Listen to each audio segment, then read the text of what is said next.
Hello, it's Ben here with the DIY Homefront, and today on the channel I'm going to be talking about bug balls. And you might be wondering what bug balls are. Well, they're my solution to those yellow flies and horse flies.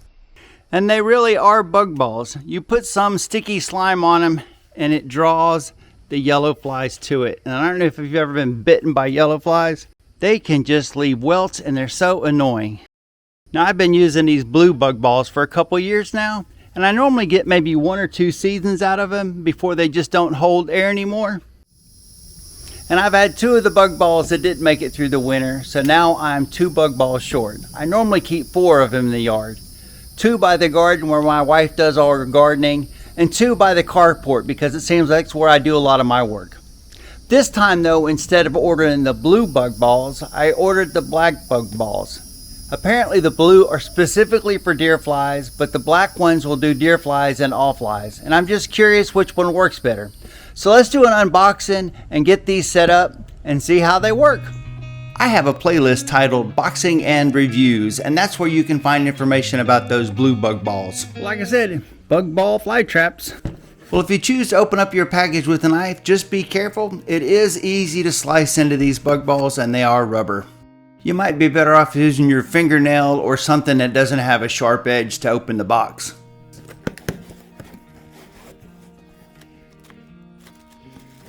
And in this particular kit, all I ordered was just 2 black balls. But you can purchase these with many different options. The number of bug balls that are included, whether it has some kind of insect attractant or not, or whether it's in a spray can or this tub I'm using. Well, each bug ball comes with its own needle that you'll need to use to put the air into the balls. I've got a lot of these over the years. All you need to do is find where they get filled up, stick in the needle, and then fill it up with the air hose. Let's see if I can cheat. This is just going to allow me to keep pressure on the adapter while the bug ball fills up, and I'm also speeding up how long it takes to fill up the bug ball. As I edit this, I don't know why I'm not using my DeWalt air compressor. I could have just screwed this adapter onto the end of the hose and then I wouldn't have any problems at all. Well, I got these from Amazon.com and I'll leave some information about ordering those in the video description below. Also, if you have like a small pump for a football or a basketball for you kids, it's the same style. You can use that to put air in these. Well, if you were to use an air pump this small, it would take a long time, but a bicycle pump would work pretty well too. Let me clean up my mess. Now to hang these, I just have some copper wire that literally came from some Romex that you would use in your house, and I will just hook them through the ball and hang them. Now comes the unfun part. You've got this sticky, slimy stuff that you have to put on them. Well, this product also comes in a spray can, and I've used that a lot in the past, but most of the time it seems like the can clogs up before you can get it all out.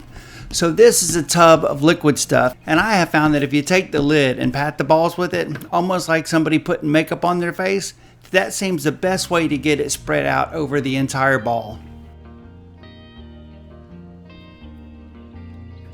In the Georgia heat where I'm at, it seems like this stuff wants to run. So I put the majority of it on the top of the ball. And over time it seems to run and covers the bottom half of the ball too. In the past I put a latex glove on my hand and patted this all over the ball with my hand, but using the lid seems to be a lot more effective way of doing the same thing and easier to clean up when you're done. Well, once you feel like you have it coated with all the sticky stuff and it's evenly dispersed, it's time to hang it up. And like I said, I just use that Romex wire and loop it through the end. And then I've got a couple of hooks around the carport that I'll hang them on. One ball is about head height and the other ball is about waist height. And that seems to work pretty good for me. This bug ball is hanging from one of those wrought iron plant holders, and I find those work really well. And this ball is at the right height that if I wanted to, I don't even have to take it off of the plant hanger to get the sticky stuff on it. Now when it's time for cleanup, about the only thing that really works well is mineral spirits. Well, I'm not sure what they make that sticky fly attraction stuff out of, but like I said, mineral spirits is about the only thing I have found that really works well to remove it. I've tried Dawn dish soap and a few other things, but really nothing seems to work. It just seems to get spread around instead of come off. Well, before I throw away this shop towel with the mineral spirits on it, I'm going to go ahead and wipe down the container really well too. Okay, it's been out here for a couple of days, and hopefully you can see there's lots and lots of dead yellow flies on this. And that's what we wanted. Wow. So it's definitely working. It's catching them. It's also catching flies that aren't yellow flies. That's not a yellow fly. The only downside with having them outside is that they end up getting a lot of dirt and dust on them. Check out this one. This one's covered with leaves. But you can see they work. Well, there you go. Now you know all about bug balls. I know the blue ones definitely work well for deer flies, and they catch the other flies. I'll be curious to see if these black ones work as well. Because to be honest, having the blue ball swinging around in your yard sort of looks odd. Even sounds odd, doesn't it? Well, thanks for watching. Like, subscribe, check out my playlist, and I'll see you in that next video.